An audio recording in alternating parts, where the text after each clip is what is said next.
चलिए, तो क्या टॉपिक चल रहा था हमारा? वेक्टर्स। यानी बेसिकली हम पढ़ रहे थे मैथमेटिकल मेथड्स।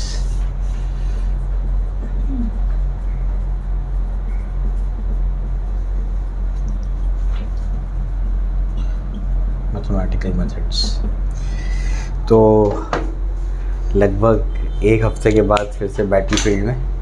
ठीक है, चलिए। इतनी लंबी छुट्टी मैंने नहीं ली अब तक, कई सालों में इतनी लंबी छुट्टी नहीं ली मैंने। ठीक, तो एक्चुअली ऐसा था ना कि मैं ये दुआ कर रहा था कि जल्दी से मैं ठीक हूँ और पढ़ाने जाऊँ। ऐसे ही काम करने का ज़िंदगी में, मुझे काम वो करो जिसमें मज़ा आए। ये काम काम नहीं, खेल लगेगा, समझे? सुना है कहीं पे 3 Idiots में बोलता हो, समझे? तो ऐसे ही काम करने का जिसमें मज़ा आए तुमको। बहुत लोग होते हैं ना और छुट्टी चाहते हैं, मैं छुट्टी नहीं चाह रहा था, जल्दी से ठीक होना चाह रहा था, जल्दी ठीक हो जाऊँ और फ़ौरन से पढ़ाने आ जाऊँ। ठीक है, चलो आ जाओ। तो मैथमेटिकल मेथड्स पे 2 लेक्चर ऑलरेडी मैंने आप लोगों को करा दिए, 2 लेक्चर्स हो चुके हैं। आपको कुछ बेसिक चीज़ें बताई थी मैंने पहले, ठीक है ना। सेकेंड लेक्चर बोला था कि उसके नोट्स बना के आना, अच्छे से समझ लेना उसको। ठीक है, आज उसी से मैं आगे प्रोसीड करूँगा। ठीक है, चलो। तो बेसिकली हम मैथमेटिकल मेथड्स में 2 पार्ट पढ़ने वाले थे, बताया था आपको मैंने। एक हम लोग पढ़ने वाले थे वेक्टर्स और दूसरा कैलकुलस। अभी हमारा वेक्टर्स ही चल रहा है। तो शुरुआत में क्या पढ़ा था, याद है कुछ? फिजिकल क्वांटिटी के 2 टाइप्स होते हैं, स्केलार्स और वेक्टर्स। स्केलार्स वो जिनमें से मैग्नीट्यूड रिक्वायर्ड है, वेक्टर जिनमें मैग्नीट्यूड डायरेक्शन दोनों रिक्वायर्ड है। और लॉ ऑफ पैरेललोग्राम को जो क्या करेगा, ओबे करेगा। ठीक है, चलो भाई और बताओ, और क्या पढ़ा था? और कुछ पढ़ाया था इसमें? ये चीज़ बता दी थी। फिर उसके बाद टाइप्स ऑफ वेक्टर्स पे हम लोग चले गए। फिर उसके बाद वेक्टर ऑपरेशंस हम लोग ने पढ़ लिया। इसमें स्केलार मल्टीप्लिकेशन पढ़ लिया है, और क्या पढ़ लिया है? वेक्टर एडिशन पढ़ लिया है। सब्ट्रैक्शन नहीं पढ़ा है अभी हफीज़, अभी सिर्फ एडिशन पढ़ा है। Subtraction is not in the state board syllabus, वो सिर्फ नीट और CET के बच्चों को कराऊंगा मैं, मतलब जो एंट्रेंस के बच्चे, बोर्ड वाले बच्चों को सब्ट्रैक्शन नहीं पढ़ना है ही नहीं सिलेबस में। ठीक, क्लियर हो गया? चलो, तो यहाँ तक का हम लोग ने पढ़ लिया है। फिर हम लोग आगे बढ़ेंगे, लेकिन उससे पहले एक डेरिवेशन भी है, वो बताना पड़ेगा। चलो पहले रिवीजन करते हैं। फिजिकल क्वांटिटी क्या होती है? हाँ, those quantities which can be measured, उसको क्या बोलेंगे? फिजिकल क्वांटिटी बोलेंगे। जैसे लेंथ हो गया, मास हो गया, टाइम हो गया, फोर्स हो गया, मोमेंटम हो गया, पावर हो गया, एनर्जी हो गई, वर्क हो गया, सारी चीज़ें क्या है? Physical quantity. फिजिकल क्वांटिटी को हमने 2 भागों में बांट दिया। एक टाइप के फिजिकल क्वांटिटी को स्केलार्स बोल रहे हैं और दूसरे टाइप को क्या बोल रहे हैं? वेक्टर। स्केलार किनको बोलेंगे? जिनको डिस्क्राइब करने के लिए सिर्फ मैग्नीट्यूड रिक्वायर्ड है उनको क्या बोलेंगे? स्केलार। और जिनको डिस्क्राइब करने के लिए मैग्नीट्यूड डायरेक्शन दोनों रिक्वायर्ड है उनको क्या बोलेंगे? वेक्टर्स। यहाँ तक बात समझ आई? ठीक, चलो, ये अपने को क्लियर रहता है। इसके बाद जो है, और वेक्टर बेसिकली मैंने आपको प्रॉपर डेफिनेशन दिया था कि मैग्नीट्यूड हो, डायरेक्शन हो, और साथ साथ में क्या करें? लॉ ऑफ पैरेललोग्राम को क्या करना चाहिए? ओबे करना चाहिए। वरना कुछ ऐसी भी फिजिकल क्वांटिटीज़ होती हैं जिनके पास मैग्नीट्यूड है, डायरेक्शन है, लेकिन वो वेक्टर नहीं है। एग्जाम्पल के तौर पे करंट, इलेक्ट्रिक करंट क्या है? एक स्केलार क्वांटिटी है। आपके लिए स्केलार है, एक्चुअली वो टेंसर क्वांटिटी। ठीक है ना, आपके लेवल के लिए वो स्केलार क्वांटिटी है। ठीक है ना, चलो भाई, जैसे एग्जाम्पल के तौर पर टाइम। टाइम क्या है? स्केलार है कि वेक्टर है? क्यों? डायरेक्शन नहीं है, डायरेक्शन बताता हूं मैं। अभी तुम बैठे हो वो क्या है? प्रेजेंट है। जो आज से 10 मिनट पहले बीत गया वो क्या है? पास्ट है। और जो 10 मिनट बाद आने वाला है वो फ्यूचर है।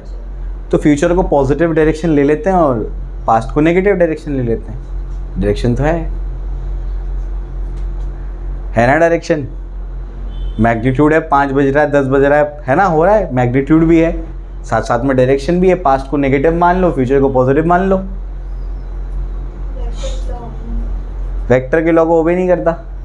एक बात को आपको समझना पड़ेगा कि डायरेक्शन का मतलब जनरल डायरेक्शन नहीं होना चाहिए। ये तो मैं कोई भी जनरल डायरेक्शन मान रहा हूँ कि पास्ट को अपन नेगेटिव बोल लेंगे और फ्यूचर को क्या बोल लेंगे? पॉजिटिव बोल लेंगे। यहाँ पर डायरेक्शन का मतलब है east west, north south, north east, south west, ये मतलब है।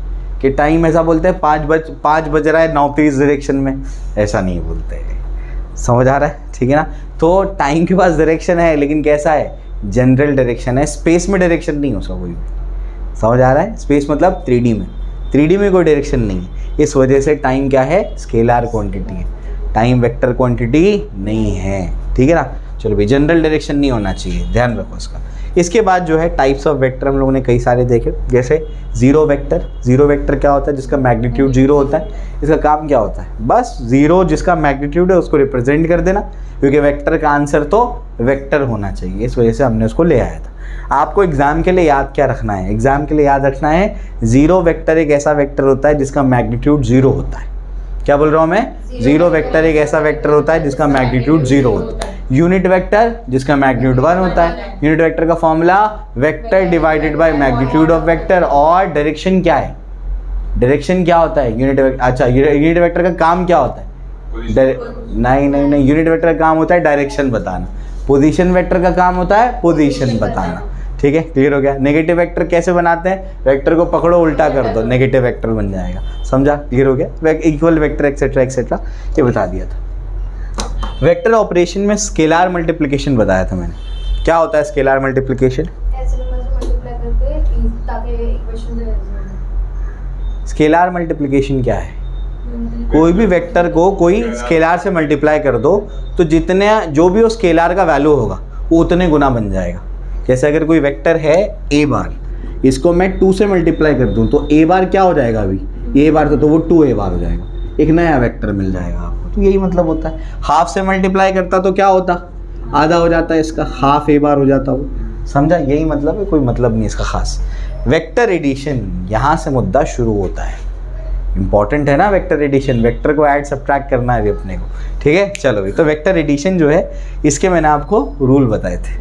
उससे पहले मैंने 2 इंपॉर्टेंट चीज़ें बताई थी, क्या, to determine the angle between two vector that tails must coincide. याद होना चाहिए तुमको, टिप्स पे होना चाहिए, नींद से उठा के पूछूंगा तब भी आना चाहिए तुमको, ही समझ आ गया। To determine the angle between two vector that tails must coincide, या हेड्स भी बोल सकते हैं, हेड के थ्रू भी आएगा, लेकिन कोई एक कन्वेंशन को पकड़ लो, ठीक। चलो भाई, इसके बाद a vector displaced parallel to itself does not change the vector. अगर वेक्टर को पैरेलली डिस्प्लेस करेंगे एनएस तो वेक्टर चेंज नहीं होता। समझ में आगे, देख के आए लेक्चर, नहीं देख कर आए फिर कैसे समझेगा, आगे का तो बाउंसर है फिर, है ना। चलो भाई आओ, तो यहाँ तक बता दिया था मैंने आप लोगों को। फिर मैंने आपको केसेस बताए थे, जो मैं केसेस बता रहा हूँ उसी तरीके से करोगे तो पूरा आसान हो जाएगा तुम्हारे लिए, ठीक है। बुक से कुछ समझ में आने वाला नहीं, ठीक है, कितना भी पढ़ लो कुछ समझेगा नहीं उससे, ठीक। सबसे पहले अगर 2 वेक्टर के बीच में एंगल 0 है तब क्या कर दो, ऐड कर दो, न्यूमेरिकली ऐड कर दो। 180 है तो सब्ट्रैक्ट कर दो, 0 180 के बीच में एंगल है तो या तो ट्राइंगल लॉ लगा दो या तो पैरेललोग्राम लॉ लगा दो। ट्राइंगल लॉ क्या बोलता है, एक के हेड पे दूसरे का टेल, रिजल्टेंट उल्टा, समझे, क्लियर हो गया। उसके बाद पैरेललोग्राम लॉ क्या बोलता है, दोनों का टेल और रिजल्टेंट अलोंग द डायगोनल। क्या प्रैक्टिकल एप्लीकेशन बताया था इसका, प्रैक्टिकली अप्लाई होता है ना, होता है अप्लाई, ठीक है। चलो फिर आगे बढ़ते हैं। अब क्या, अब मैं आपको एक ऐसा टूल देने जा रहा हूं जो आपको बहुत काम आने वाला है, लेकिन पहले समझना पड़ेगा कि इसके साथ में जो अभी तक हमारे पास मेथड्स हैं उसमें प्रॉब्लम क्या है। तो पहले मैं कभी भी सोल्यूशन पे सीधा नहीं लेके जाता हूँ, मैं पहले प्रॉब्लम समझाता हूँ कि ये प्रॉब्लम है, फिर इसका सोल्यूशन मिलेगा भी आपको। पहले प्रॉब्लम समझाता हूँ मैं आपको, आओ। डिस्प्लेसमेंट क्या है, स्केलर है कि वेक्टर है, अब नहीं सर वेक्टर है, डिस्प्लेसमेंट वेक्टर है, ठीक। तो अब क्या होता है,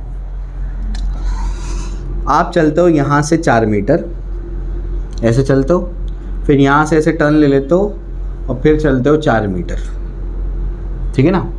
रिजल्टेंट डिस्प्लेसमेंट कितना हुआ बताओ, रिजल्टेंट डिस्प्लेसमेंट कितना हुआ।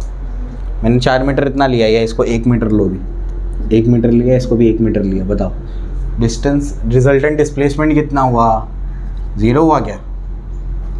डिस्प्लेसमेंट क्या होता है, अच्छा ठीक है, मुझे बताओ डिस्प्लेसमेंट वेक्टर है, वेक्टर को ऐड करने के लिए रूल क्या है, वेक्टर के बीच में एंगल देखना है, वेक्टर के बीच में एंगल देखना है। तो यहाँ पर कितना एंगल है 2 वेक्टर के बीच में, to determine the angle between 2 vector that tails must coincide. क्या इसको मैं आगे शिफ्ट कर सकता हूँ, हाँ पैरेलली शिफ्ट कर दिया, इधर लेके गया मैं। कितना एंगल है दोनों के बीच में, 90 डिग्री। कितना एंगल है? 90 डिग्री। इसका मतलब यहाँ पर लगेगा क्या ये बताओ अभी।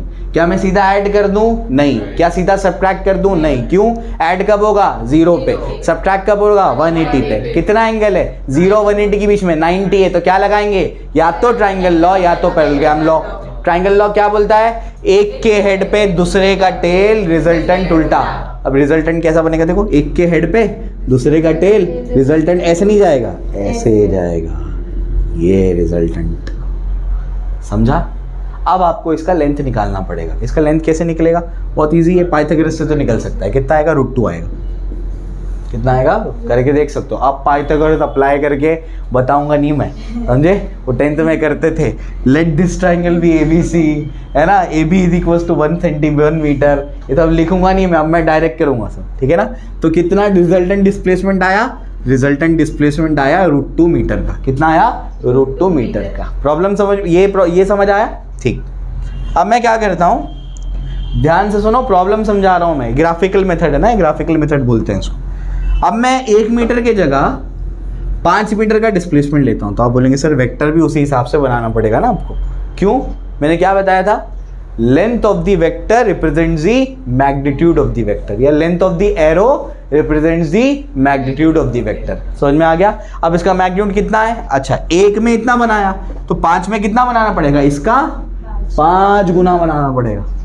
बना दिया 5 गुना, ये हो गया 5 मीटर। यहाँ 5 मीटर चला, उसके बाद इधर 5 मीटर चला, ठीक है। अब रिजल्टेंट निकालना है, तो आप बोलेंगे सर सेम प्रोसीजर लगा दो आप, है ना। कितना आएगा? 5√2 आ जाएगा। कितना आएगा? 5√2 करके देख सकते हो। कितना आएगा? 5√2 आएगा। ठीक है, क्लियर हो गया। अब क्या सर, अगर ऐसा 100 मीटर हुआ तो प्रॉब्लम समझ रही? बोर्ड पे आएगा क्या? कैसे करोगे तुम? पेपर पे कर पाओगे क्या इसको? नहीं कर सकते, प्रॉब्लम है तो बहुत बड़ी। और 1000 मीटर हुआ तो फिर, और अगर कोई ट्रैवल कर रहा है कोई 5-5 किलोमीटर, तो उसको कैसे बनाओगे? 5 किलोमीटर का एरो। प्रॉब्लम समझ में आ रही है? प्रॉब्लम ये है ग्राफिकल मेथड में कि हम लोग के लिए लिमिटेशन है, पेपर का या बोर्ड का लिमिटेशन है, हद है ना हमारी। हम कहाँ तक बनाएंगे एरो को? कितना लंबा बनाएंगे एरो? प्रॉब्लम समझ में आ रही है? ठीक है ना। जो क्या कोई ऐसा हमारे पास तरीका है कि हम लोग क्या कर लें, बैठे बैठे पेन पेपर लिए बिना एरो बनाए इसका आंसर निकाल लें?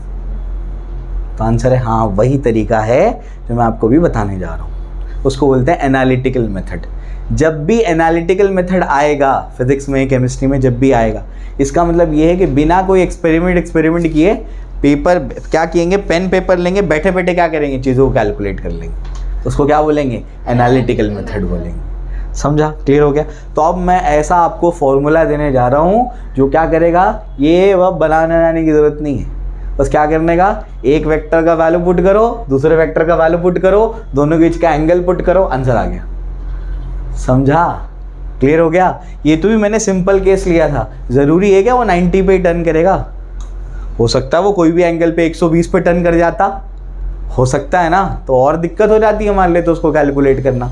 तो 120, अब 90 पे था तो पाइथागोरस लग गया, 120 पे था तो क्या करना पड़ता, फिर परपेंडिकुलर ड्रॉप करो, है ना। आप पढ़ते हो ना अपोलोनियस थ्योरम, 10th स्टैंडर्ड में पढ़ के आते हो ज्योमेट्री में, अगर पढ़ा होगा 10th स्टैंडर्ड में अगर 10th स्टैंडर्ड की ज्योमेट्री की बुक देखी होगी तुमने, ठीक है, तो पिछले साल तो तुमने शायद पढ़ा होगा। ठीक, तो मैं आपको समझाने की कोशिश कर रहा हूँ कि ये जो ग्राफिकल मेथड है, ग्राफिकल मेथड का अपने आप में लिमिटेशन है कि हम कितने बड़े बड़े एरो बनाएंगे भाई, कितना हम लोग क्या करेंगे, एक के हेड पे दूसरे का टेल लगाते जाएंगे। तो क्या कोई ऑल्टरनेटिव मेथड है क्या? तो वो ऑल्टरनेटिव मेथड मैं आपको बताने जा रहा हूँ। प्रॉब्लम समझी? अब मैं आपको सोल्यूशन समझाता हूँ। क्लियर हो गया? समझ में आ गया? चलो भाई, तो ये तो अपने को समझ में आ गया। अब जो है मैं आपको सोल्यूशन बताता हूँ। ये डेरिवेशन आपके 11th के एग्ज़ाम के लिए बहुत ज़्यादा इंपॉर्टेंट है, अच्छे से करके जाना। ठीक है, चलिए आइए समझाता हूँ मैं आपको। To find resultant R bar, resultant R bar हम लोगों को फाइंड आउट करना है। कैसे फाइंड आउट करेंगे? बहुत इजी है। इसको दोनों तरीके से कर सकते हैं, ट्राइंगल लॉ से भी ला सकते हैं फॉर्मूला, पैरेललोग्राम लॉ से भी ला सकते हैं। ज़्यादा इजी ट्राइंगल लॉ से है, लेकिन बुक में क्या दिया है, स्टेट बोर्ड की टेक्स्ट बुक पैरेललोग्राम लॉ से करती है, मैं उसी से कराऊंगा। ठीक, क्लियर हो गया। चलो, तो ये क्या कहता है, बहुत सिंपल है, सब ध्यान देंगे। हमारे पास क्या है, हमारे पास ऐसे दो वेक्टर्स हैं, ऐसे हमारे पास क्या है, दो वेक्टर्स हैं। एक वेक्टर ए बार है, एक वेक्टर क्या है, बी बार। इन दोनों के बीच में बच्चों एंगल कितना है, थीटा, है ना। दोनों के बीच में एंगल कितना है, थीटा, ठीक है ना। तो एक वेक्टर क्या है, ए बार एक वेक्टर है, दूसरा वेक्टर क्या है, बी बार एक वेक्टर। दोनों का टेल तो रिजल्टेंट अलॉन्ग दी कहाँ जाएगा, डायगोनल जाएगा, है ना। तो रिजल्टेंट अलॉन्ग दी डायगोनल, ऐसा कुछ यहाँ पर रिजल्टेंट बनेगा इसका, ऐसे कुछ बनेगा रिजल्टेंट। ठीक है, मैंने पैरेललोग्राम को कंप्लीट कर लिया बस। वो था कैसा, वो ऐसा था, ये ए बार ये बी बार, दोनों के बीच में एंगल क्या है, थीटा, दोनों का टेल तो रिजल्टेंट कहाँ है, अलॉन्ग दी डायगोनल, ये आर बार। बस मैंने पैरेललोग्राम को कंप्लीट कर लिया, क्योंकि कौन सा लॉ है, पैरेललोग्राम लॉ है, इस वजह से पैरेललोग्राम को कंप्लीट कर लिया। ठीक है, चलो अब क्या, अब जो है देखो ध्यान से, यहाँ पर अगर ये ए बार है तो ये भी ए बार ही होगा। क्यों, opposite sides of a parallelogram are parallel and equal. Parallel तो होती है, साथ साथ में इक्वल भी होती है, ठीक है ना। ये बी बार है तो ये भी क्या होगा, बी बार ही होगा, ये भी समझ आता है। ठीक, अब मैं क्या करता हूँ, यहाँ थोड़ा सा कंस्ट्रक्शन करना पड़ेगा, इसको मैं आगे एक्सटेंड करता हूँ और यहाँ से एक परपेंडिकुलर ड्रॉप करता हूँ। ठीक, क्या किया मैंने, समझा, मैंने ए बार को आगे एक्सटेंड कर दिया और यहाँ से ये टिप से एक परपेंडिकुलर ड्रॉप कर दिया, तो ये हो गया 90। क्लियर हो गया, समझ आ गया। ठीक, अब एक एक चीज को समझना पड़ेगा। थीटा क्या है, थीटा है angle between A bar and B bar. Theta क्या है, angle between A bar and B bar. A और बी के बीच में एंगल कितना है, थीटा है। ए और बी का रिजल्टेंट क्या है, ये आर बार। आर बार और ए के बीच में एंगल जो है वो अल्फा है। अल्फा क्या है, angle between A bar and R bar, और थीटा क्या है, angle between A bar and B bar. ठीक है ना, तो अल्फा क्या है, अल्फा है angle between A bar and R bar. Clear हो गया, चलो भाई, ये अपने को समझ में आता है। इसके बाद क्या ये एंगल भी थीटा होगा, क्या ये एंगल भी थीटा होगा, काहे,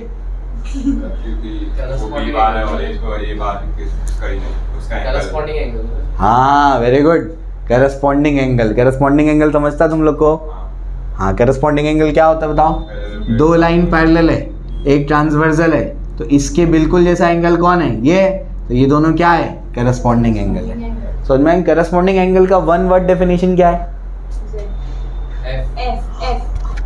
मिरर इमेजेस। एफ बोल दो, एफ एक तरीका है उसको समझने का, हर जगह अप्लाई नहीं होता एफ, कहीं कहीं फंस जाओगे तो। वो सही उसका ऑल्टरनेट एंगल का जेड है, वो हर जगह चलेगा। करस्पॉन्डिंग एंगल का एफ है, लेकिन हर जगह नहीं चलेगा। Proper definition is mirror images, समझे, उसका बिल्कुल मिरर इमेज बनना चाहिए। इसको यहाँ से काट करके इसके ऊपर लगाऊंगा तो क्या होगा, ये देखो एग्जैक्टली इसके ऊपर जाके बैठेगा वो, समझ आ गया, उसका मिरर इमेज है। ठीक है, चलो भाई, अभी आधे लोग को तो बाउंसर ही गया, ये क्या है पढ़ा है, ठीक है, अरे 8वीं 9वीं में पढ़ाते ये 8 9th का ये सब। ठीक है, चलो मैं बताता हूँ, देखो ये देखो, ये लाइन और ये लाइन, ये आपस में पैरेलल है। क्यों, ट्राइंगल है ना, ये ट्राइंगल है तो आपस में पैरेलल होगा कि नहीं, नहीं है ना, ट्राइंगल है कि नहीं, नहीं, क्या ये पैरेललोग्राम है, ये तो ये आपस में क्या है, पैरेलल है, क्योंकि पैरेललोग्राम है। अब इसको देखो, ये दोनों बिल्कुल पैरेलल है, और ये क्या है, ट्रांसवर्सल है, ये क्या है, ट्रांसवर्सल है। ट्रांसवर्सल मतलब क्या, दो पैरेलल लाइंस को काटने वाली लाइन, उसको क्या बोलते हैं, ट्रांसवर्सल। तो दो पैरेलल लाइंस को काटने वाली लाइन क्या है, ये है ट्रांसवर्सल। ठीक, क्लियर हो गया। अब अगर आप गौर से देखेंगे तो ये एंगल और ये एंगल बिल्कुल सिमिलर नजर आ रहे हैं, समझे। जैसा ये है यहाँ पर एक लाइन, उसके नीचे ये एंगल, ये उसी की पैरेलल लाइन, उसके नीचे ये एंगल सिमिलर है, तो ये अगर ऐसे सिमिलर है तो ये इक्वल है। समझेंगे, इनको क्या बोलते हैं, करस्पॉन्डिंग है। ठीक है ना, क्लियर हो गया। नहीं पता है, ज़्यादा मैथमेटिक्स में जाने की जरूरत नहीं है, ये थीटा है तो वो थीटा है, बस याद रखना है उसको, समझा, क्लियर हो। अगर नहीं पता है तो ठीक है, क्लियर हो गया। चलो भाई, क्योंकि एक छोटी सी चीज़ के लिए पूरा डेरिवेशन छोड़ोगे क्या तुम, नहीं ना, एक बस, ठीक है, नहीं पता उसको बाद में पता कर लेना, ठीक है ना, क्लियर हो गया। चलो भाई, तो ये थीटा, तो वो भी क्या है, थीटा। क्लियर हो गया। चलो भाई आगे बढ़ते हैं। रिचर्ड फीनमैन एक बात बोलते हैं, रिचर्ड फीनमैन बोलते हैं कि अगर आप कोई किताब पढ़ रहे हैं, रिचर्ड फीनमैन जानते हो कौन है? आइंस्टाइन के बाद सबसे दिमाग वाला साइंटिस्ट दुनिया में अगर कोई आया है तो रिचर्ड फीनमैन है। 3 किताब है उनकी, फीनमैन लेक्चर सीरीज़ करके, तो अभी मौका मिले तो पढ़ना उसको, बहुत बेहतरीन ऑथर हैं, लेक्चर भी बहुत ज़बरदस्त हैं। तो बोलते हैं कि अगर आप कोई बुक पढ़ रहे हैं और बुक पढ़ने में आपको कोई लाइन समझ में नहीं आई तो उसी पे स्टक मत रहो, आगे बढ़ो, हो सकता है उसका एक्सप्लेनेशन आगे दिया हो। समझ आ गया? तो एक लाइन की वजह से बुक पढ़ना छोड़ दोगे तुम? नहीं ना, बस वही याद रखो। तो ये थीटा है, तो ये भी क्या हो गया, थीटा हो गया। यहाँ तक सबको ठीक है ना, क्लियर हो गया? चलो भाई, तो ये तो अपने को समझ में आ जाता है। अब जो है इसको समझने की और कोशिश करते हैं कि हमारे पास क्या क्या है। अब सबको हटा देता हूँ मैं, ताकि मैं यहाँ पर डेरिवेशन कर पाऊँ। अब जो है तुमको आसानी से डेरिवेशन कराने के लिए मैं क्या करता हूँ, मैं यहाँ पर तुमको कुछ ट्राइंगल्स को मार्क करवा देता हूँ, ठीक है ना। ये ट्राइंगल है, जैसे ये ट्राइंगल है PQRST, ठीक है ना। ट्राइंगल नहीं है, मतलब पूरा क्वाड्रिलेटरल मार्क किया मैंने। इसमें से जो ट्राइंगल है वो बताता हूँ मैं कौन सा है, अभी ट्राइंगल बताता हूँ कौन सा है। अब यहाँ पर मुझे ना 2 राइट एंगल ट्राइंगल नज़र आ रहे हैं। अब मेरे को तो एक नज़र आ रहा है, मेरे को 2 नज़र आ रहा है। देखो, एक है PRS, है ना, PRS, ये देखो PRS है, ये इधर बना देता हूँ मैं ताकि आसानी से कर पाऊँ। ये क्या है, PR और क्या है S, ये 90 है ना। इसमें जो ये जो आपका PS जो बना है ना, वो किससे किससे बना है बताओ ज़रा। PS किससे बना है, PT और TS से बना है। तो यहाँ पर TB कुछ है, ठीक है ना, क्लियर हो गया। चलो ये अपने को समझता है। इसमें PR क्या है, वो तो R है, मैग्नीट्यूड में R है। ये एंगल कितना है, अल्फा है। उसके बाद और कुछ नहीं, यहाँ तक अपने को पता है। ये जो है ना RT, वो B बार है, RT B बार है, RS नहीं है, RT B बार है, ठीक है, ध्यान रखना। ये इसके पैरेलल था ना, तो ये जो है ना PQ बार का पैरेलल क्या है, देखो PQ बार का पैरेलल कौन है, RT बार। तो ये B बार है तो RT B बार है, ये B बार नहीं है, RS नहीं। समझ आया, ठीक है ना। चलो इसके बाद दूसरा ट्राइंगल बताता हूँ। दूसरा ट्राइंगल मुझे नज़र आ रहा है, वो देखो सब ध्यान से। एक है RST, दूसरा ट्राइंगल है RST। इसमें RT क्या है बताओ खदीजा, RT क्या है, RT क्या है, RT तो B है, RT क्या है, B है। यह एंगल कितना है, थीटा है। उसके बाद ये तो TS है, ये मैं जानता हूँ, और ये मुझे नहीं पता ये क्या है, तो उसको वैसे का वैसे ही रहने देते हैं। यहाँ तक सबको क्लियर है, समझ आ गया, ठीक है। अब इसको बोल लो, अभी यहाँ पर देखो, ठीक है ना, तभी समझ आएगा, वरना तुम उसमें कंफ्यूज होते रहोगे। ठीक, आओ समझाता हूँ। अब जो है सबसे पहले triangle low, in triangle PRS triangle में 90 डिग्री दिख रहा है, पाइथागोरस तो लगेगा ही लगेगा, ठीक है, कुछ लगे नहीं लगे पाइथागोरस लगाओ, ठीक है। आओ पाइथागोरस लगाते। पाइथागोरस क्या होगा बोलो, PR का स्क्वायर, बोलो हाइपोटेनस समझता है ना, हाँ ठीक है।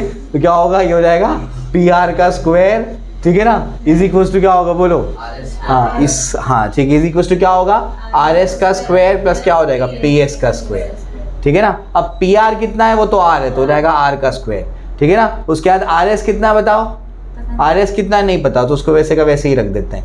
प्लस PS कितना है बताओ, अरे PS जो है PT प्लस TS है, तो इसको लिख सकते हैं PT plus TS the whole square.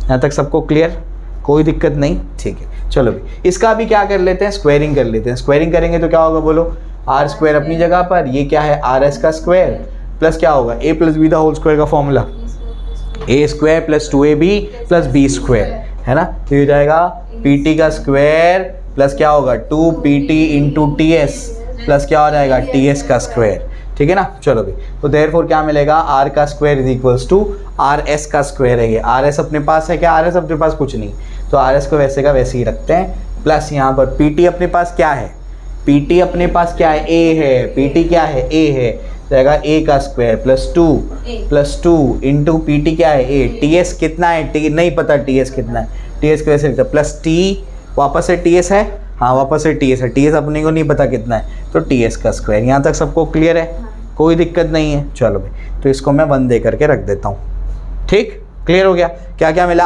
R square plus is equals to क्या मिला अपने को, RS का स्क्वायर मिला है, plus A square plus 2A into TS का स्क्वायर। यहाँ तक सबको क्लियर ना, चलो भाई, अब क्या, अब ज़रा समझने की कोशिश करो।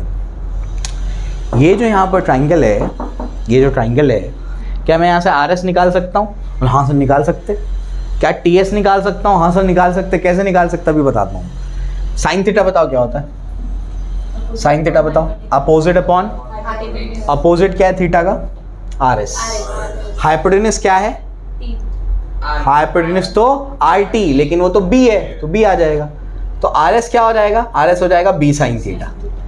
क्लियर हो गया? आर एस क्या हो गया? आर एस हो गया बी साइन थीटा। ठीक, चलो भाई ये हो गया। इसके बाद एंड कॉस थीटा निकालो। कॉस थीटा क्या होता है? Adjacent upon hypotenuse. एडजेसेंट क्या है? हाँ, एडजेसेंट क्या है? T S. हाइपोटेन्यूस क्या है? वो तो बी है। तो मुझे बताओ टी एस क्या हो जाएगा? बोलो। हाँ, देयरफॉर हो जाएगा T S is equal to B cos theta. Sir R S भी मिल गया और टी एस भी मिल गया, तो क्यों ना 2 और 3 को 1 में सब्स्टिट्यूट कर देते हैं। समझ आया? क्लियर हो गया? यहाँ तक कॉपी करो। पहला डेरिवेशन है तुम्हारा 11th का। चलिए, तो ये तो हम लोग ने देख लिया। अब जो है हम क्या करते हैं, ये जो सेकंड और थर्ड जो है उसको 1 में सब्स्टिट्यूट करते हैं। ठीक है, क्लियर हो गया? देखो क्या मिलता है। Therefore putting 2 and 3 in 1। लिखने की भी ज़रूरत नहीं है, बस शुरुआत है तो बता रहा हूँ, कोई लिखता विखता नहीं इतना यहाँ पे। ठीक है, चलो भाई, तो क्या हो जाएगा? Therefore r square is equal to क्या होगा? आर एस का स्क्वायर। आर एस क्या है? B sine theta the whole square, मतलब B square sine square theta. समझा कि बाउंसर गया? बाउंसर गया ना? पक्का बाउंसर गया है। शक्ल देख के बताता हूँ बच्चों की मैं, है देखो क्या ये आर एस का स्क्वायर। आर एस कितना है बताओ? B sine theta.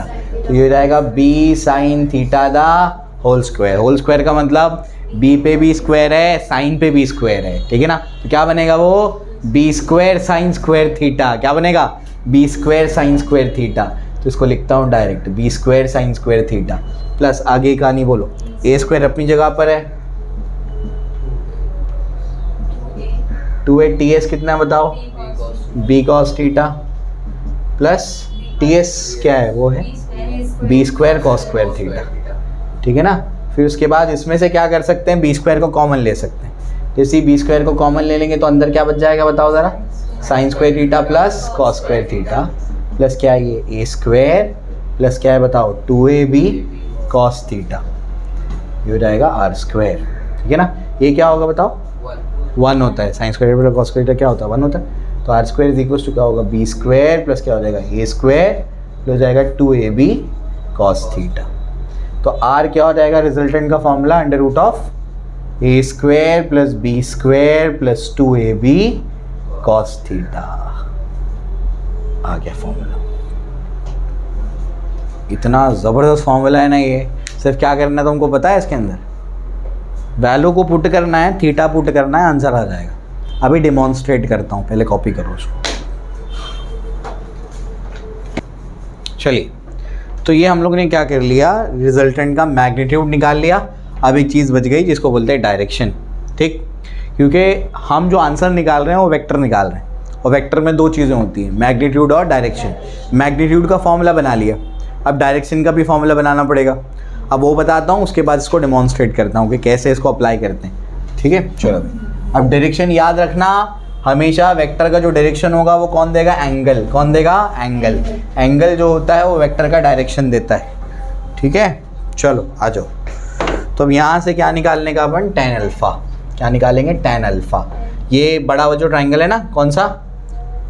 PRS triangle. कौन सा? PRS triangle. PRS ट्राइंगल में मैं क्या करता हूँ? मैं निकालता हूँ यहाँ पर tan अल्फ़ा। tan अल्फ़ा, अच्छा tan का फॉर्मूला बताओ? Opposite upon adjacent. अपोजिट कौन है? RS है। एडजेसेंट कौन है? PS है ना? RS वैसे का वैसे ही, PS को क्या लिख सकता हूँ? PT प्लस TS लिख सकता हूँ, है ना? तो अब मुझे बताओ RS क्या है? RS क्या अभी निकाला था हमने, बताओ क्या है? RS क्या है? B sine theta. RS क्या है? देखो B sign theta divide by PT क्या है? PT तो A है, और TS क्या है? B cos theta. बन गया फॉर्मूला। tan अल्फ़ा का फॉर्मूला भी निकाल लिया तुमने। ठीक है, अल्फ़ा क्या है? Angle between are bar and A bar, are bar और ए बार के बीच का एंगल है अल्फा, ठीक है ना। और अगर आर बार और बी बार बीच के बीच का एंगल लिखेंगे तो उसको क्या बोलेंगे, बीटा। क्या बोलेंगे इसको, बीटा।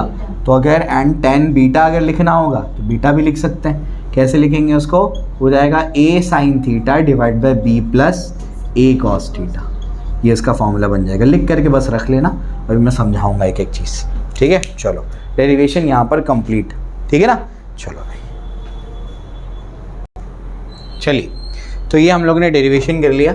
अब इसके बाद जो है मैं उसको इसको अप्लाई करके बताता हूँ।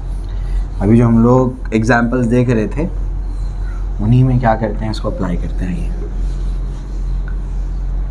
हमको क्या करना पड़ा था, 1 मीटर का एक वेक्टर, फिर 1 मीटर का दूसरा वेक्टर, फिर हम लोग क्या कर रहे थे, उनका रिजल्टेंट निकाल रहे थे, फिर उसको स्केल लेके मेजर करना पड़ता रिजल्टेंट की लेंथ को, है ना। चलो, तो एक वेक्टर हमारा क्या है 1 मीटर का, दूसरा वेक्टर भी क्या था 1 मीटर का, और दोनों के बीच में एंगल कितना था 90, जो केस हमने स्टार्ट में लिया था, है ना। 90 का एंगल था दोनों के बीच।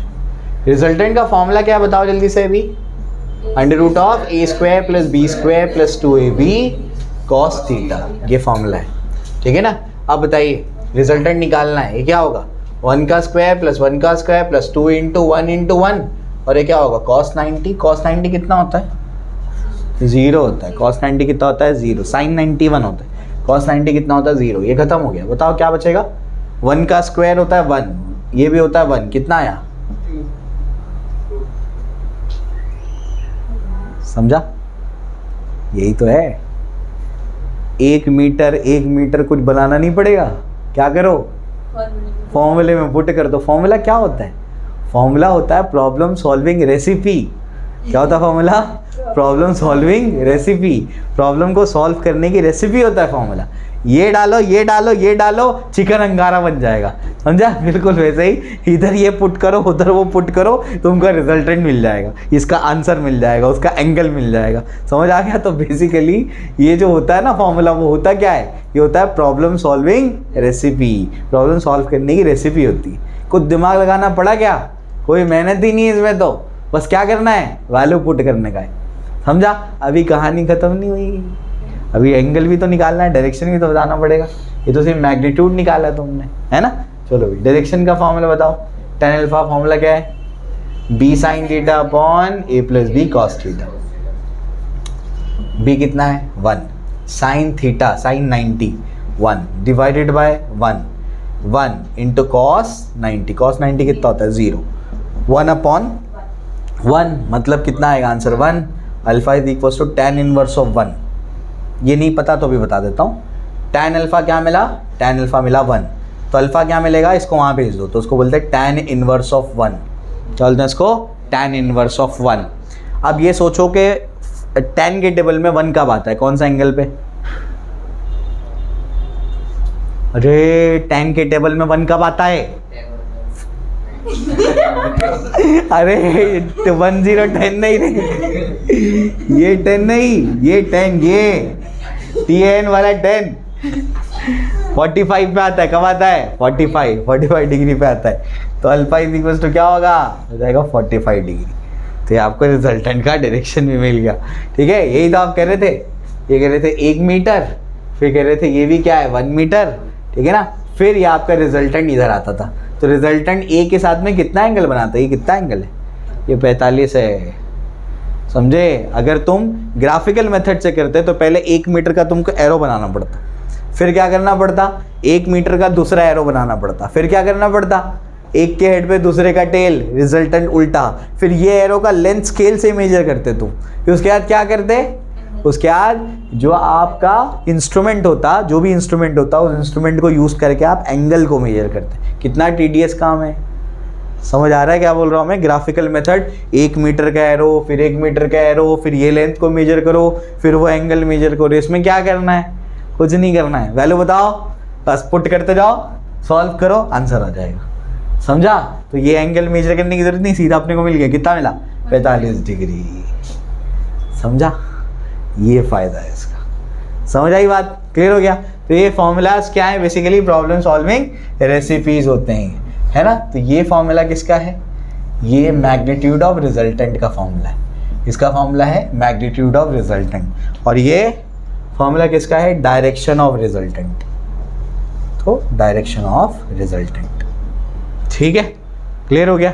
इसको कॉपी करो, फिर मैं भी और इसके क्वेश्चंस कराऊंगा, उससे पहले मैं तुम्हारी प्रैक्टिस कराता हूँ डेरिवेशन की, इंपॉर्टेंट है। चलिए टेक्स्ट बुक का एक क्वेश्चन है, उसको देख लेते हैं, फिर डेरिवेशन की प्रैक्टिस कराता हूँ मैं आप लोग के। फिर उसके बाद डेरिवेशन इंपॉर्टेंट है, आपके स्कूल के एग्जाम में आएगा derivation. Water is flowing in a stream with velocity 5 km per hour in an easterly direction relative to the shore. Speed of a boat is relative to still water is 20 km per hour. If the boat enters the stream heading north, with what velocity will the boat actually travel? क्या कहता है, water flow हो रहा है, water कैसे flow हो रहा है, इन ईस्टर्ली डायरेक्शन, मतलब वाटर इस डायरेक्शन में फ्लो हो रहा है, ऐसे वाटर का फ्लो है। वेलोसिटी ऑफ वाटर कितना है, वो है 5 किलोमीटर पर आवर, ठीक है। इसके बाद बोलता है कि बोट की जो स्पीड है वो है 20 किलोमीटर पर आवर, और बोट एंटर करता है stream towards, heading towards north. North कहाँ होता है, गड़बड़। अभी तो तुम यही बोलोगे ऊपर, वो एक्चुअली नॉर्थ डायरेक्शन क्या है समझो। कभी भी आप क्वेश्चन सॉल्व कर रहे हो, कभी भी सॉल्व कर रहे हो, तो अपने राइट को ईस्ट लोगे, लेफ्ट को वेस्ट लोगे। ये है नॉर्थ, ये है south, north south, up down. ये नॉर्थ नहीं है, ये क्या है, ये अप है। समझ आ गया, कॉमन मिस्टेक हर साल बच्चे करते हैं। तो राइट क्या होगा, ईस्ट वेस्ट, ये होगा north, north south up down, ऐसे जाना है, ठीक है, क्लियर हो गया। अभी तो ये जो प्लेन है ईस्ट वेस्ट नॉर्थ साउथ का, इस प्लेन को मैं बोर्ड पे ले आया तो ये नॉर्थ ऊपर जाएगा। समझ आ रहा है क्या बोल रहा हूं मैं, तो ये नॉर्थ ऊपर जाएगा, वरना नॉर्थ तो ये तो अप है, ठीक है ना, क्लियर हो गया। चलो यहां तक समझ में आ गया। अब जो है ये हो गया आपका वेलोसिटी ऑफ वाटर, और ये नॉर्थ की तरफ जा रहा है, तो ये क्या है, वेलोसिटी ऑफ बोट। ये कितने से जा रहा है, ये जा रहा है 20 किलोमीटर पर आवर पे, ठीक है ना। आपको बोलता है कि बोट एक्चुअली कितनी वेलोसिटी से ट्रैवल करेगी, मतलब रिजल्टेंट वेलोसिटी निकालना है। कैसे निकालेंगे, दोनों का टेल, तो रिजल्टेंट कहाँ जाएगा, अलोंग द डायगोनल। तो हम तो जानते हैं कि बोट तो इधर जाने वाली है, तो यही अपने को रिजल्टेंट वेलोसिटी निकालनी है, ठीक है ना, क्लियर हो गया। कैसे निकालेंगे, या तो आप 20 किलोमीटर पर आवर का एक वेक्टर बनाओ, 5 किलोमीटर पर आवर का दूसरा वेक्टर बनाओ, लंबा प्रोसीजर है। ईजी क्या है, रेसिपी, फॉर्मूला पुट करो, ठीक है ना। चलो भाई, तो मेरा एक वेक्टर मैं बोल देता हूँ ए, वो कितना है 5, बी वेक्टर कितना होगा बताओ, या फिर इसको ऐसे ही लिखते हैं ना, ये भी समझे। वेलोसिटी ऑफ बोट कितना है, वो है 20 किलोमीटर पर आवर, ठीक है। वेलोसिटी ऑफ वाटर कितना है, वो है 5 किलोमीटर पर आवर। दोनों के बीच में एंगल कितना है, 90, दोनों के बीच में एंगल कितना है, 90। ये जो 90 है वो क्या है, थीटा है। 90 क्या है, थीटा। थीटा क्या था, एंगल बिटवीन टू वेक्टर्स, और ये जो एंगल है ना, ये अल्फा है, जो रिजल्टेंट और एक वेक्टर के बीच में बनेगा। रिजल्टेंट और कोई एक वेक्टर के बीच में बनेगा, वो क्या है, अल्फा, और दोनों वेक्टर के बीच में कितना है, थीटा, और थीटा यहां पर कितना है, 90। क्लियर हो रहा है, दो एंगल है यहां पर, एक एंगल क्या है, थीटा। थीटा क्या है, angle between two vectors. Alpha क्या है, रिजल्टेंट और कोई भी एक वेक्टर के बीच का एंगल है वो अल्फा, ठीक है ना। अभी थीटा कितना है, 90। रिजल्टेंट का फॉर्मूला बताओ जल्दी से, अंडर रूट ऑफ फॉर्मूला क्या है, A square plus B square plus 2ab cos theta. अब यहाँ पर रिजल्टेंट क्या है, वेलोसिटी रिजल्टेंट ये है। यहाँ पर ए की जगह क्या लिखूंगा मैं, कोई भी एक ले लो, वीबी का स्क्वायर, बी की जगह क्या होगा, velocity of water, velocity of boat plus 2 into velocity of boat into velocity of water into cos of theta, कितना है, 90। समझा, क्लियर हो गया। आगे की कहानी बोलो, बोलो भाई कितना होगा, ये तो खत्म हो जाएगा। क्यों खत्म हो जाएगा, cos 90 0, कितना हो जाएगा बोलो, हो जाएगा 20 का स्क्वायर प्लस कितना होगा, 5 का स्क्वायर, बताओ कितना आएगा, 400 प्लस कितना होगा, 25, यानी क्या होगा, √425 किलोमीटर पर आवर। समझ में आ गया, इसको यहाँ तक का लिख सकते हैं। तुक्का मारना हो तो कैसे कर सकते हैं? आगे सॉल्व करना है तो आपको लगाना पड़ेगा लॉग, और कोई तरीका नहीं है। तुक्का मारना है तो कैसे कर सकते हैं बोलो? अच्छा 400 होता तो क्या आता? 20 आता। 400 होता तो 20 आता, ये तो क्लियर है। अब उसके बाद जो है, अगर 441 होता तो 21 आता, 21 आता, है ना? देखो मैं तुक्का कैसे मारना वो बता रहा हूँ। अगर रूट ऑफ 441 होता तो 21 आता, और रूट ऑफ 400 होता तो क्या आता? 20 आता। क्या आता? 20 आता। ये क्या है? 425, यानी इन दोनों के बीच में कहीं आने वाला है, ये तो तय है। क्लियर हो गया? समझ आ गया? क्योंकि वो ना तो 400 है ना तो 441 है, क्या है वो? 425 है। मतलब तुक्का मार देने का लगभग 21.2 के आसपास मार दिया मैंने तुक्का मार दिया, है ना? क्योंकि मेरे पास एग्जाम में ऑप्शन अवेलेबल होगा और मुझे उसी के नज़दीक वाला मार्क करना है। समझ आ रहा है क्या बोल रहा हूँ? बोर्ड में नहीं चलेगा, एंट्रेंस का तुक्का बता रहा हूँ मैं, ठीक है? तो 21.2 हो जाएगा किलोमीटर पर आवर। ये 20.2 समझिए, 20.2, क्योंकि वो 20 और 21 के बीच में 20.2, 20 के ऊपर जाएगा कुछ, समझा? क्लियर हो गया? तो लगभग 20.2 किलोमीटर पर आवर। समझ आई बात? ठीक है, चलो। इसके बाद जो है, इसके बाद ये तो तुमने मैग्नीट्यूड निकाल लिया, अब आंसर पहले चेक कर लो क्या है। 20.6 है ना, लगभग आंसर बराबर। समझ आ रहा है क्या बोल रहा हूँ मैं? आ गया ना लगभग आंसर मेरा? मुझे वही तो चाहिए, मुझे नज़दीकी आंसर चाहिए बस। समझ आई बात? ठीक है ना? चलो भाई, इसके बाद जो है, इसके बाद आगे क्या है? अभी डायरेक्शन निकालना बचा है। डायरेक्शन का फॉर्मूला बोलो, b sin theta upon a plus B cos theta, ये फॉर्मूला है, ठीक है ना? चलो भाई, यहाँ पर ध्यान रखना कि अल्फा कौन सा क्या है, कौन सा एंगल है? अल्फा एंगल बिटवीन कोई एक वेक्टर और रिजल्टेंट। अब ध्यान से सुनो, ये अगर a है, ये अगर b है, तो r और a के बीच में क्या है बताओ? r और a के बीच में जो एंगल है वो अल्फा है, ठीक? ध्यान से सुनो, तो यहां पर फॉर्मूला क्या बना? b sin theta upon a plus B cos theta. अगर मैं ये वाला एंगल लेता बीटा, तो फॉर्मूला क्या बनता? a sin theta upon b plus a cos theta, ये फॉर्मूला बनता। ध्यान से सुनो मैं क्या बोल रहा हूँ। अल्फा जिसके साथ में, जिस वेक्टर के साथ में एंगल बना है ना, b वो वाला वेक्टर नहीं है, मतलब उसकी दूसरा वाला वेक्टर लेना है। मतलब क्या? देखो, अल्फा किनके साथ, किनके बीच में एंगल है? r और a, तो यहाँ पर b sin theta upon a plus B cos theta आएगा, यानी sin theta cos theta b के साथ में लगेगा। और अगर मैं tan बीटा लिख दूं, ये क्या है? बीटा। अब बताओ ये कौन सा है? ये b वाला है, तो बताओ फॉर्मूला क्या बनेगा? a sin theta upon b plus a cos theta, ये फॉर्मूला बनेगा। समझ आ गया? तो यहाँ पर जो आपका बीटा है, ये जो आपका बीटा है, ये किसके साथ में एंगल बना है? b और r के बीच में। तो यहाँ पर sin थीटा cos थीटा किसके साथ में लगा है? समझ आ रहा है क्या बोल रहा हूँ मैं? कि जो तुम एंगल लोगे ना, तो जो तुम एंगल लोगे जिसके साथ में भी वो वेक्टर एंगल बना रहा है, या रिजल्टेंट वेक्टर एंगल बना रहा है, sin थीटा cos थीटा उससे दूसरे वाले वेक्टर के साथ लगाना। समझे? याद करने का ट्रिक बता रहा हूँ ये, वरना कंफ्यूजन रहेगा हमेशा। क्लियर हो गया? जिसके साथ में r ने एंगल बनाया, sin थीटा cos थीटा दूसरे वाले वेक्टर के साथ में लगाना। r ने अगर a के साथ में बनाया तो फॉर्मूला क्या बनेगा? b sin theta upon a plus B cos theta. इसको चेंज करते हैं, इसको चेंज करते हैं। ये मेरे पास r है, ये मेरे पास जो है अल्फा है, ये मेरे पास c है, मेरे पास d है। tan अल्फा का फॉर्मूला, अल्फा भी मत लो, डेल्टा, tan डेल्टा का फॉर्मूला बताओ। tan डेल्टा का फॉर्मूला फटाफट बताओ। हाँ बोलो, d sin theta upon c plus D cos theta, ये हुई ना बात। अब समझे? किसके साथ में एंगल बनाया रिजल्टेंट ने? c के साथ में। तो आप sin थीटा cos थीटा किसके साथ लगाएंगे? d के साथ, तो जाएगा d sin थीटा अपॉन क्या हो जाएगा? c plus D cos theta. अब समझा? क्लियर हो गया? ये कन्फ्यूजन नहीं होना चाहिए, अब आपका निकाल दिया कन्फ्यूजन मैंने, ठीक है? चलो, तो ये भी अपने को समझ में आ गया।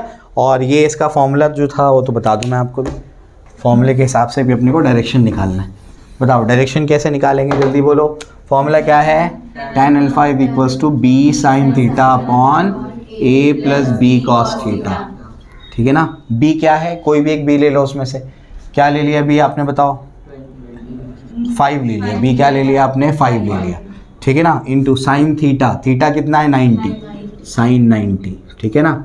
उसके बाद बताओ a कितना है, वो है 20, प्लस उसके बाद आगे की कहानी b इंटू कॉस क्या होगा 90, कॉस 90 क्या होगा 0, क्या बचेगा साइन 90 क्या होता है 1, 5/4 कितना बचेगा 5/20 मतलब 1/4, ठीक है ना। तो tan अल्फ़ा क्या मिला अपने को 1/4, अल्फ़ा इज इक्वल टू क्या होगा tan इनवर्स ऑफ 1/4, बस सफिशिएंट है इतना, समझा, क्लियर हो गया। बस वैल्यू को पुट करना आंसर आ जाएगा, ठीक है। चलो कॉपी कर लो। चलिए अब जो है इसके बाद नेक्स्ट हम लोगों को पढ़ना है रिजोल्यूशन ऑफ वेक्टर्स के बारे में। क्या पढ़ना है, रिजोल्यूशन ऑफ वेक्टर्स। अभी रिजोल्यूशन क्या होता है मैं आपको समझाता हूँ।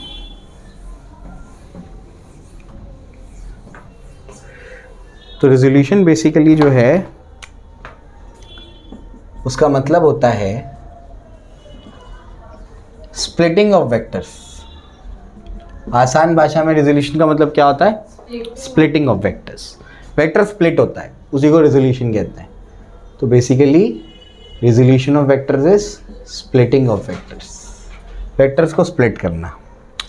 एडिशन में क्या करते थे, दो वेक्टर जो टूटे हुए थे उनको जोड़ देते थे, दोनों का टेल तो रिजल्टेंट लॉन्ग की डायगोनल, मतलब इन दोनों को जोड़ के ही आएगा, समझ आ गया। तो दो वेक्टर को जोड़ के एक वेक्टर बनाते थे रिजल्टेंट। अब क्या करेंगे, एक वेक्टर को तोड़ के कई सारे वेक्टर बना देंगे, खास करके दो वेक्टर्स बनाएंगे, ठीक। चलो भाई, तो स्प्लिटिंग ऑफ वेक्टर। लेकिन सबसे पहले समझना पड़ेगा क्या रियलिटी में ऐसा होता है, रियलिटी में स्प्लिटिंग होती है वेक्टर की, तो मैं आपको समझाने की कोशिश करता हूँ, ठीक है। चलो भाई, तो जैसे आप क्या करो, इस चीज़ को देखो, ये हमारे पास टेक्स्ट बुक है, ये हमारे पास डस्टर है, ये हमारे पास प्रोजेक्टर का रिमोट है, ठीक है। सब यहाँ पर देखो। अभी मैं क्या कर रहा हूँ, ध्यान से देखो। ये जो है ऐसे रखे हुए हैं, इस तरीके से रखे हुए हैं। पहले बोर्ड पे बनाता हूँ। ये हमारे पास बुक है, बुक पे हमारा ये डस्टर है और ये हमारा क्या है, रिमोट है। ये हमने कुछ इस तरीके से यहाँ पर रख दिया, ठीक, ऐसे रखे हुए हैं, दोनों को ऐसे चिपका के रखा है मैंने। मैं इधर पे फोर्स लगाता हूँ। अभी क्या करता हूँ, मैं इधर पे फोर्स लगाता हूँ। इधर पे फोर्स लगाने से होगा क्या, वो समझो। मैं जब इधर पे फोर्स लगाता हूँ तो होगा क्या, ये ऐसे मैंने इस पे फोर्स लगाया, एक सेकेंड, ये जैसे ही मैंने इस पे ऐसे फोर्स लगाया तो ये इस पोजीशन में आ गए, नज़र आ रहा है। अब मैं समझाता हूँ हो क्या रहा है, बस ये तो बताना था मुझे। और भी एग्जांपल दूंगा मैं, पहले मैं डिमॉन्स्ट्रेट करके बताना चाहता है क्लास में। ये जब मैं इधर पे इस पे फोर्स लगा रहा हूँ तो होना ये चाहिए था कि ये पूरा सिस्टम बन करके ऊपर जाए, लेकिन ऐसा नहीं होता। होता क्या है, होता ये है कि ये ऐसे स्प्लिट हो जाते हैं। ऐसे क्या हो जाते हैं, स्प्लिट हो जाते हैं। मतलब क्या, मैंने फोर्स इधर लगाया लेकिन इसने क्या कर दिया, एक को इधर भेज दिया, एक को इधर भेज दिया।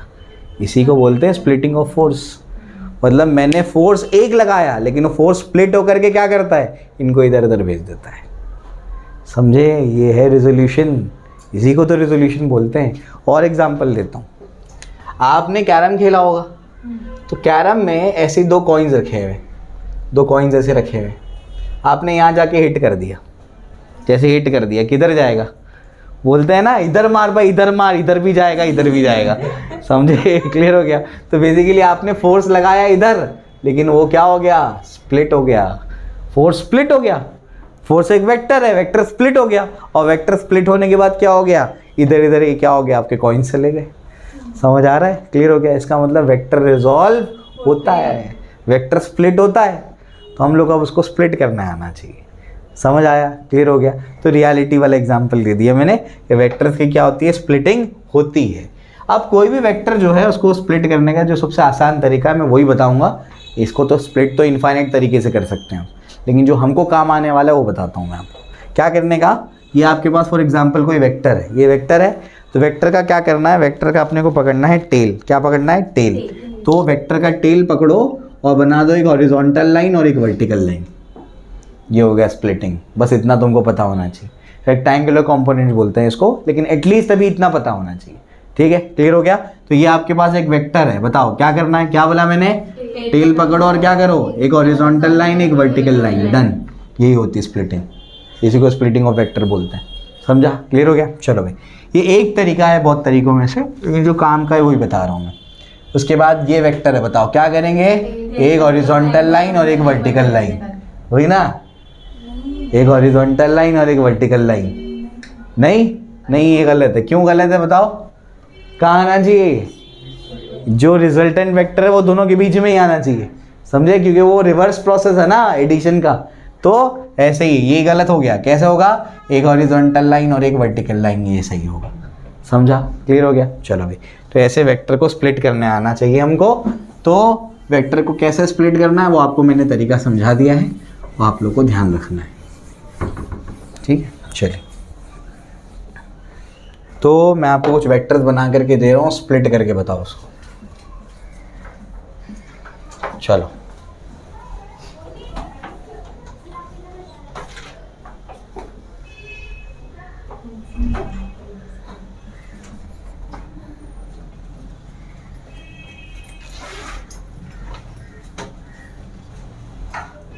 चलो फटाफट स्प्लिट करो।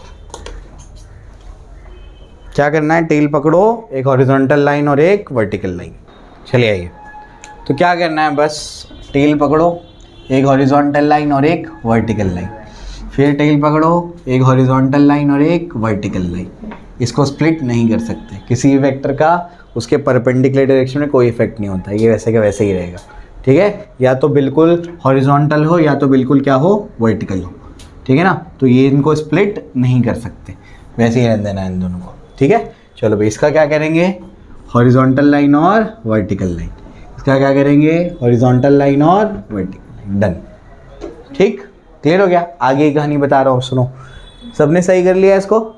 किसी को डाउट तो नहीं? ठीक है, चलो अब क्या, देखो यहाँ पर फॉर एग्जाम्पल एंगल थीटा है, ये वेक्टर सब वेक्टर ए बार है, फॉर एग्जाम्पल सब ए बार है, यहाँ थीटा है, तो जिसके साथ में थीटा लगा हुआ है वो कंपोनेंट हमेशा ए कॉस थीटा होगा और दूसरा कंपोनेंट ए साइन थीटा होगा। जिसके साथ में थीटा लगा हुआ है वो कंपोनेंट को क्या देने का, हमेशा ए कॉस थीटा, और दूसरा कंपोनेंट ए साइन थीटा, ठीक है ना? ये कंपोनेंट फॉर एग्जांपल यहाँ थीटा है, तो बताओ ये क्या हो जाएगा, ए कॉस थीटा, ये क्या हो जाएगा, ए साइन थीटा, ठीक है? ये वेक्टर जो है वो तो स्प्लिट होगा नहीं। ये vector for example B bar है, क्या है, ये बी बार है, ये एंगल अल्फा है, तो बताओ ये क्या होगा, नहीं नहीं, ये क्या होगा, ये हो जाएगा बी कॉस अल्फा। जिसके साथ थीटा लगा है वो कॉस कंपोनेंट, जिसके साथ थीटा लगा है वो कॉस कंपोनेंट, यानी जिसके साथ एंगल है वो कॉस है, तो ये होगा बी कॉस अल्फा और ये क्या हो जाएगा, बी साइन। अब समझा, क्लियर हो गया? इधर पे बताओ, ये है फॉर एग्जांपल डेल्टा और ये है ई, बताओ ये क्या बनेगा, ई कॉस डेल्टा। जिसके साथ थीटा लगा है वो एंगल लगा है वो कॉस कंपोनेंट, और ये क्या हो जाएगा, ई साइन डेल्टा। समझा? बस यही करना आना चाहिए अपने को, ठीक है? इतना अगर स्प्लिटिंग आ गई, इतना रिजॉल्व करना आ गया, बस 2 साल में फिजिक्स में काम बन जाएगा अपना। क्लियर हो गया? ठीक है ना? चलो कॉपी करो।